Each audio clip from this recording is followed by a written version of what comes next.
UGC का जो नया कानून बना था, इस पे सुप्रीम कोर्ट पूरी तरीके से स्टे लगा दिया। स्टे लगाने का जो मेन कारण था, इसमें यही कहा गया कि इससे किसी विशेष जाति को टारगेट किया जा सकता है, उसका शोषण हो सकता है और इसका दुष्प्रयोग भी हो सकता है। और जो माननीय न्यायालय के द्वारा जो दो तीन जो बातें बोली गई, वो उस बातों से पूरे भारतवासी को सीखना चाहिए।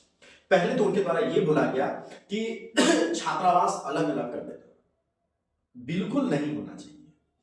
अगर दो रूम हो जाता है तो एक दूसरे को प्रतिद्वंदी मानने लगते हैं। अगर छात्रावास अलग कर देंगे, स्वर्ण छात्रावास अलग, एसटी एससी छात्रावास अलग, तो हम एक ही कैंपस में लोगों को बांट रहे हैं। और बांटने से क्या होगा, हमेशा प्रेशर, तनाव और गुटबाजी होगा, और जिसके कारण कैंपस का, यूनिवर्सिटी का लोगों में अपने द्वेष बढ़ता चला जाएगा। लेकिन अगर हम बात करें, उनके द्वारा जो स्टेटमेंट बोला गया कि हम लोग भी कॉलेज में पढ़ाई किए हैं, साथ में रहे हैं, हंसी मजाक किए हैं, जहां पर ये पता नहीं चलता है कि कौन किस कास्ट से है, और सब मिलजुल कर रखते हैं। एक ही बार अगर सारे दोस्त मिलकर मुर्गी वाला अगर भुंजा बनाते हैं हम लोग, तो जितना भी सभी कौन क्या नहीं फर्क पड़ता है, सभी उसी में हाथ डालते हैं और उसी से खाते हैं।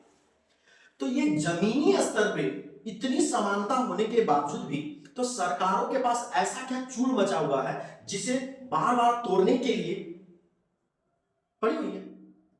हमें सुप्रीम कोर्ट के जितनी भी बातों को मैंने स्टडी किया, पढ़ा, तो मुझे यह समझ में आया कि सुप्रीम कोर्ट एक ऐसी जगह है जो चाहता है कि सारे देश के वासी जो भी हो, सब मिलजुल कर और प्रेम पूर्वक रहे। हाँ, इसके बाद इस कानून को अगर किसी भी प्रकार का, किसी भी कास्ट के लोगों का अगर शोषण हो रहा हो, तो उस पर कार्रवाई तुरंत हो, चाहे वो जेंडर हो, चाहे वो ओबीसी हो, चाहे वो एससी हो, चाहे वो एसटी हो। बात यहां पर यह था कि किसी भी कानून का दुरुपयोग नहीं होना चाहिए। लड़ाई इससे नहीं था कि यह कानून नहीं बनना चाहिए, लड़ाई इससे था कि कोई ऐसा कानून ना बन जाए जिससे कि एक विशेष वर्ग को या एक विशेष जात को परेशानी उठाना पड़े, झेलना पड़े, और साथ में साथ हमारा एजुकेशन सिस्टम खराब हो सके।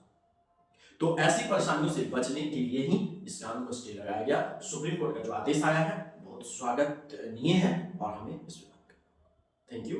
जय हिंद, जय